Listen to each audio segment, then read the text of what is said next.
If you don't want to learn, no one can help you. If you want to learn, no one can stop you.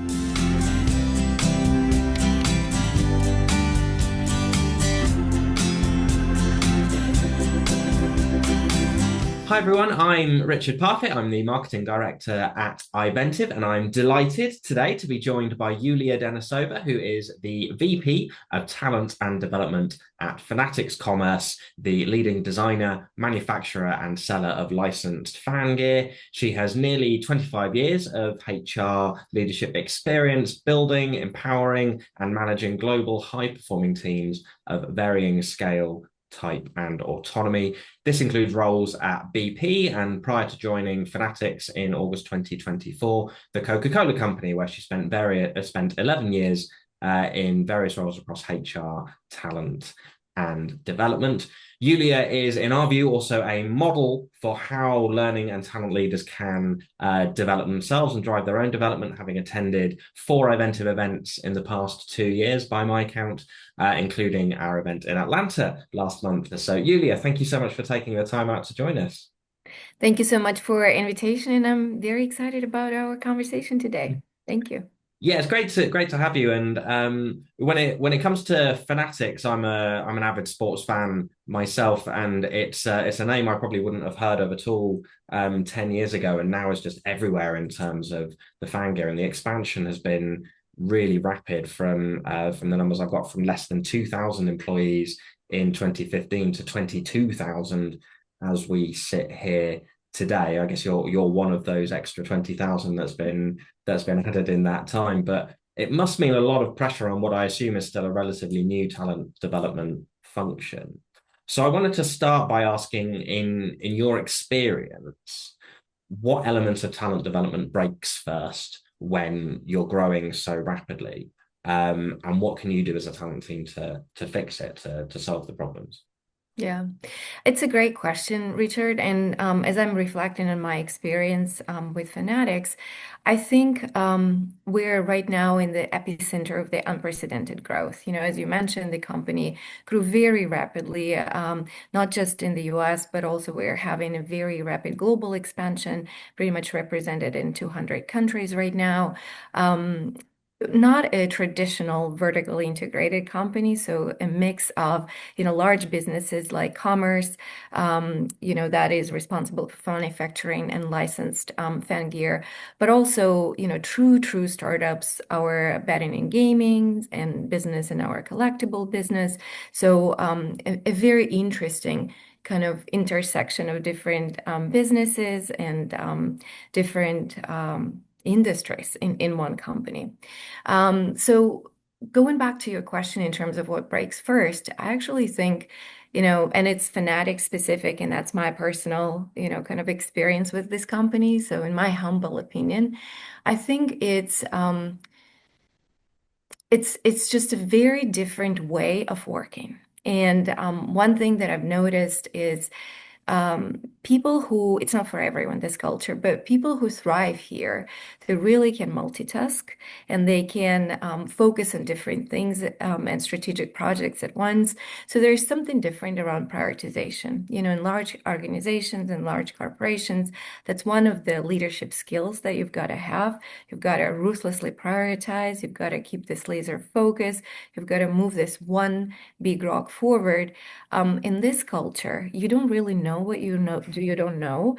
And out of 50 projects, you don't know which one is going to really win and give you that, major financial advantage over, some other companies.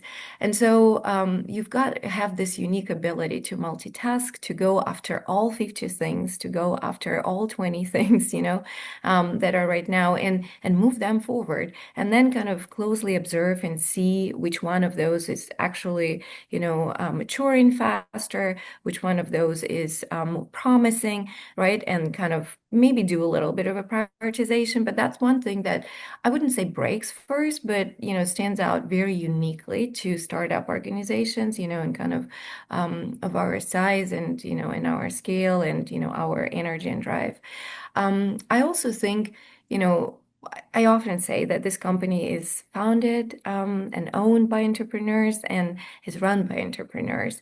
And so there's just very different energy about being here. Everyone wants to win. Everyone runs in those different directions because they have this clear strategy for themselves and they really want to get that ball across the line. So, as we're now getting ready to scale and we're represented in so many global countries and on this very steep growth trajectory, kind of really mobilizing ourselves and making sure that all the fish can swim in one direction, and that we have this northern star. We know what we need to do. Our strategy is clear, our vision is clear, but then the ways how we get there may be very, very unique to different parts of our business, right? And kind of and the stage of maturity that we are in. So that's what I would say. Um, I was hired into this organization, just like many other leaders, to get it ready to scale, bring sophisticated practices, bring structure, with a caveat that I should not bring bureaucracy, and stakeholder management and politics and all other things that sometimes exist in large organizations. So what's unique about us, we're really trying to keep that startup vibe despite the scale, despite the complexity, but really continue to look at ourselves as a mature startup and bringing that structure, kind of eliminating chaos and chaotic way of doing things. I think is also one of the enablers of that growth that we're experiencing right now. Yeah, because there's always that potential tension when you're trying to introduce structure, that what you end up putting in place is roadblocks that inhibit that entrepreneurial culture that have made the Right. company the success that it is. So it's really interesting to hear your take on that and the role of talent development in it. And it kind of comes back to your experience, which I referenced in the bio that I read at the start, that you've come from these big organizations, Coca-Cola and BP, who I guess are much more established brands, and not that they wouldn't necessarily have an entrepreneurial culture, but it must be very different in a newer organization. So I just wonder what's unique about doing it at this pace in Fanatics, and how does that compare to doing it at these bigger, more established brands? And I think, I was very lucky to work with great companies. They're, multinational global organizations that are represented again and, at a global scale and with very deep legacy and over the last, decades that I've been with those organizations, I've seen them transform significantly and actually infuse those, elements of entrepreneurship, agility, remove bureaucracy, really strive to make decision-making process much simpler, much faster, right? Like, and I'm sure they're continuing that experimentation and finding their own way that works for them. For Fanatics and I guess other companies kind of our size and kind of setup, it's natural. I think what really, really differentiates us is pace. I always considered myself to be a pretty fast learner and a pretty fast runner until the day that I joined Fanatics. These people are not even running, they're flying. And it's amazing to be able to catch up with them, to be able to operate at that highly accelerated pace that you wouldn't always experience, in other organizations. That comes with a trick. You've got to know what you're doing. You've got to have the expertise, right? And you've got to bring those technologies and solutions that are practical, that are scalable, that we can easily, plug and play in the organizations. But I think pace is really speed of working is amazing. The other thing that truly differentiates us is the diversity of our businesses and also diversity of our workforce. As I mentioned, I mean, we started as a true startup company, and so you still have lots of people in this organization that were, at the very beginning and that grew with this organization, from very early on in very junior roles. And then you have people like myself that are brought from different backgrounds, and different experiences to actually make us richer, to make us, more structured, to make us more professional, and to get ready for scale. So when we come up with our solutions, where we come up, and think about our, kind of intent and what we're trying to do, we've got to think about those different employee groups, those different, kind of experiences and backgrounds and ways of learning and ways of doing work in this organization so that it's not alien to them, right? And we have this natural adoption and, it's all kind of happens in a natural way.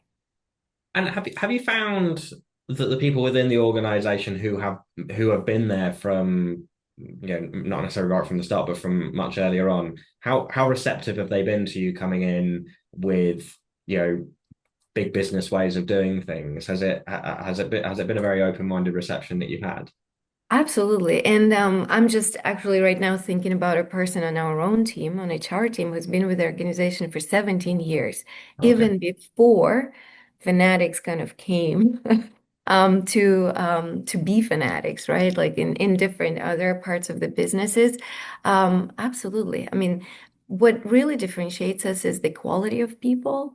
They're very authentic, they're very genuine, they all want to win. They really love the business and they want to see that business, successful and kind of um, on the People's Magazine cover, doing something amazing that we can teach somebody else. So I think I was very lucky to be welcomed into this organization. People are also very self-aware. And business leaders. So they understand that we cannot continue doing the same thing that we've done because we're now we have a very different structure. We have a very different workforce. It's a very different scale. So we actually need the best external practices. We need to leapfrog using technology. We need to very quickly upskill our people leaders, upskill our workforce to do what we need to do in different, more creative and innovative ways, and in a way that that feels natural to this mature startup culture. So I did not have any rejection, thankfully. And there's a lot of learning, definitely, that is happening kind of behind the scenes.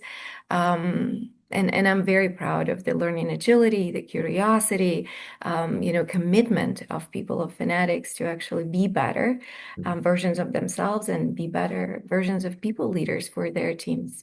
Yeah, that's so great. And as a marketing person myself, to hear about people who have been in the organization for 17 years since it was a much smaller organization to now, Right. I'd love to be able to tell that kind of story. So I'm very jealous of your employer branding people that you'll have. But you touched on leaders in your answer there, and it strikes me that the leaders must be a really vital component of how you do this kind of transformation, whilst keeping the essence of the culture, as you were saying. So, can I ask what does being a great people leader at Fanatics look like, and how has that evolved as the business has grown? Mhm. And I would probably start with a quote from Michael Rubin, our owner and founder. Um,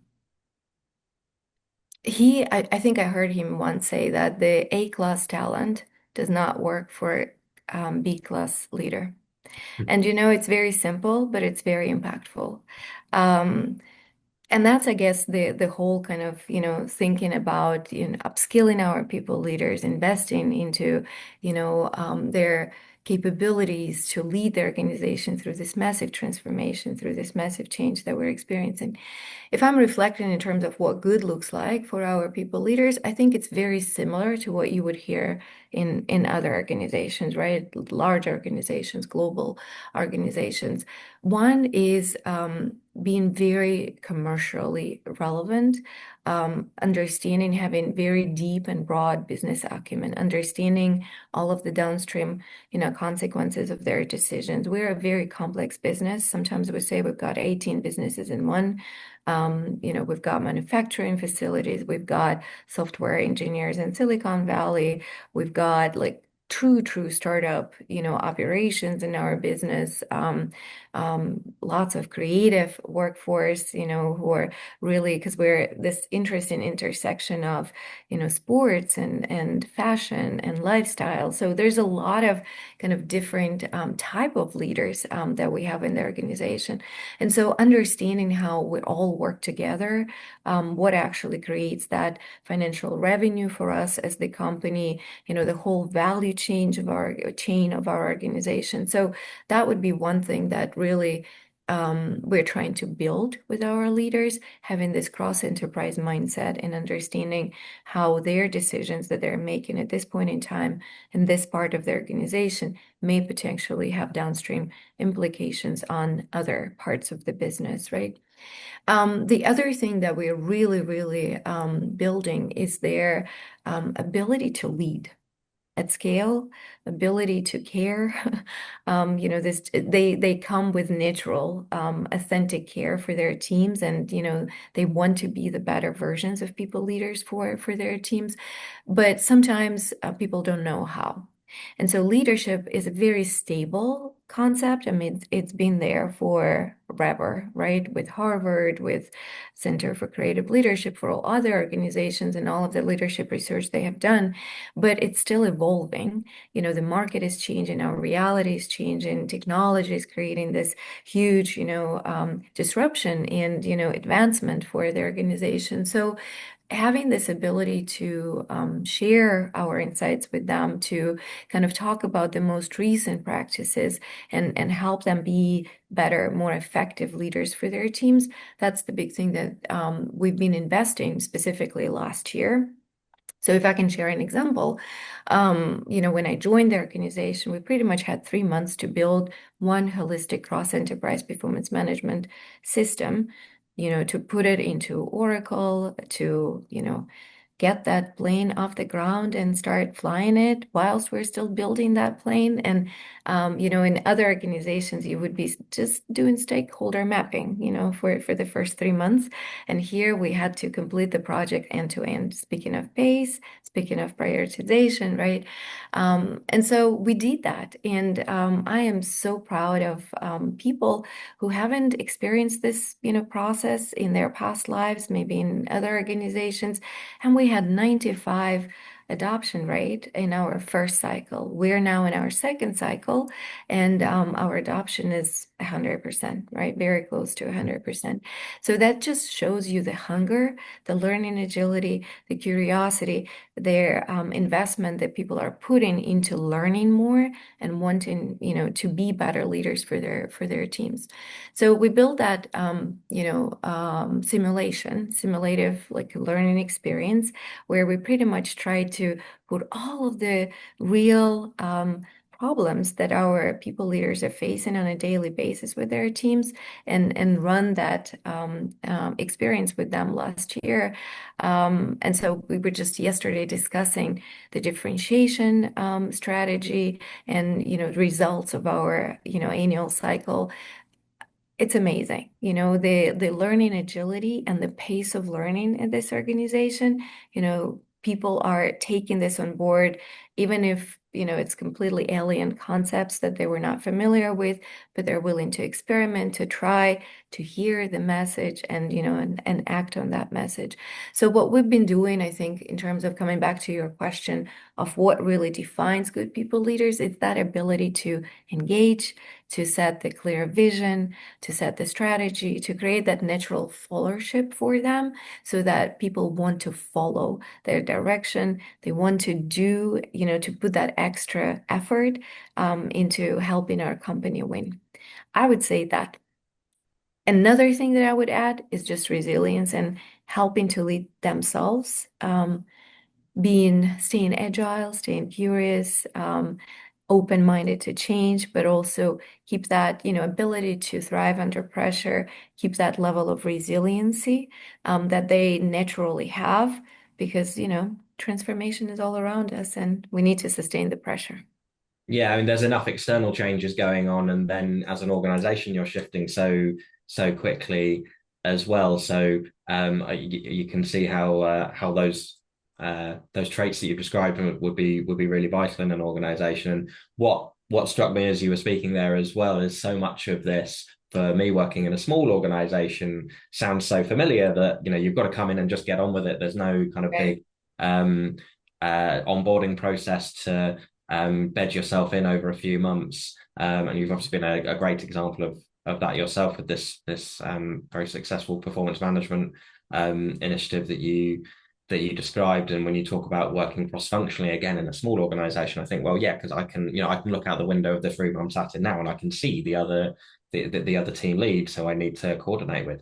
When you Right. scale that out to an organization of 20,000, it's much more tricky. So I just wonder for leaders who are undergoing that shift, and you've Yeah. touched on this already, but when they're going from running a team of tens of people to running a department of thousands of people, one of these 18 different businesses within the one business that you talked about, um, what's the biggest shift that they have to go through, and how can you support them through that as a talent development function?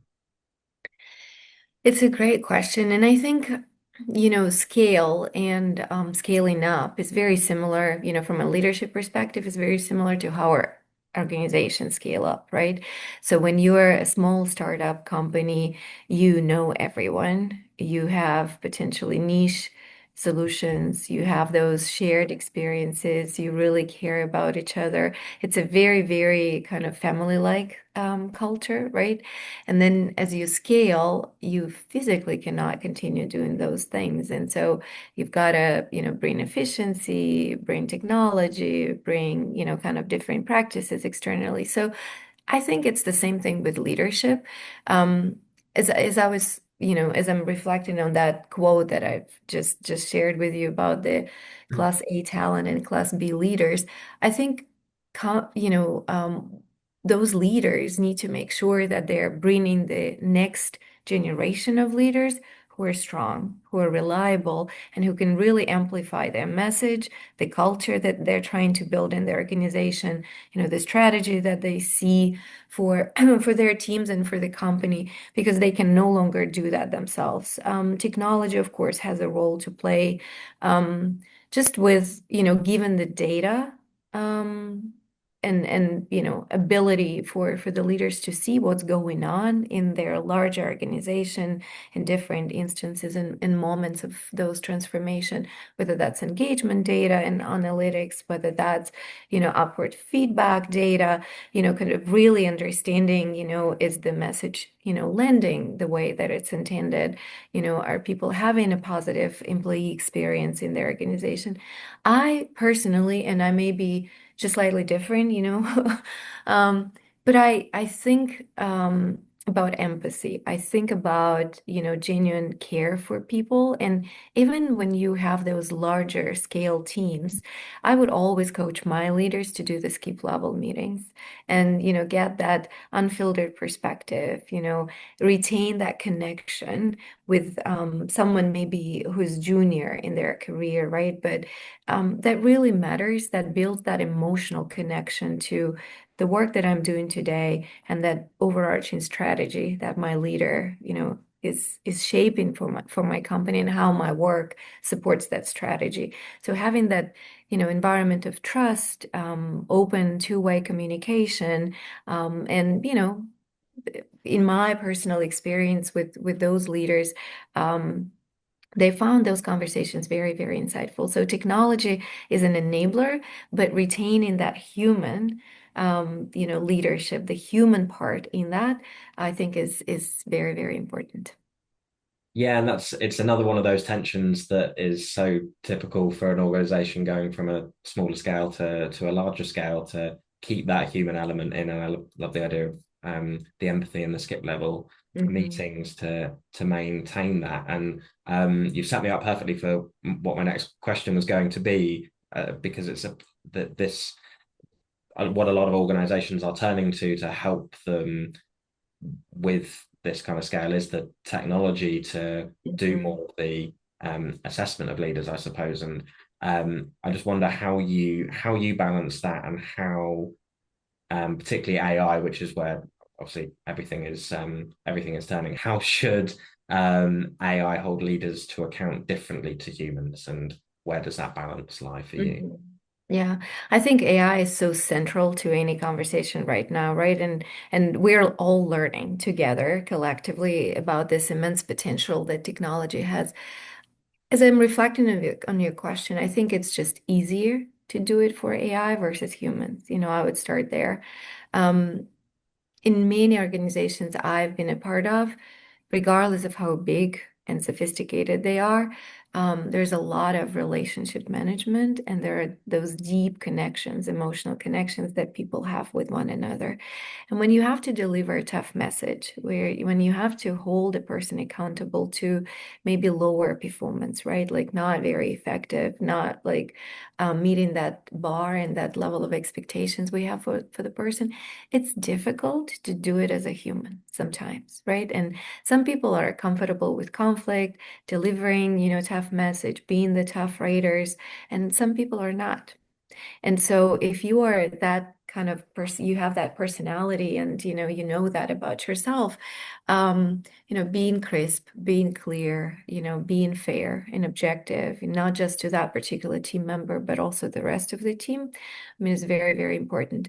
What technology can give you is the data that you cannot argue with, right? And it could be the number of check-ins you've had with a person. It could be the data from the upward feedback, data from engagement, all of those insights and data points that can actually help you ground yourself and, be much more comfortable with, holding that leader accountable for, whatever the situation is. So I think that's one thing. Where, we are considering using AI and, like really thinking about leapfrogging on so many fronts, versus going through a natural evolution and, all of the pain points, some others may have experienced. It's really enabling and empowering leaders, to be, stronger leaders for their team. So there are multiple, numerous AI-based coaching solutions today and multiple vendors that do beautiful work around those. So, if you're empowering your leaders with access to 24/7 coaching, I mean, it's up to the leader where they leverage this opportunity and prep for this difficult performance conversation or continue kind of, finding excuses, whether that's the workload or whether that's anything else.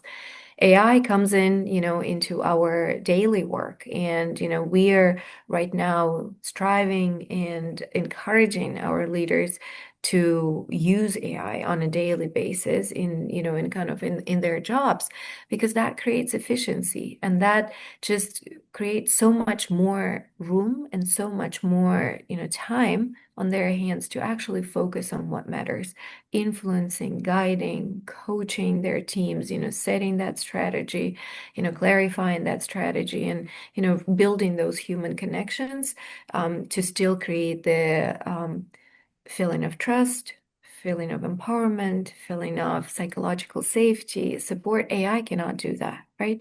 But I think it can definitely assist us with data, with analytics, and, creating those efficiencies for us as leaders.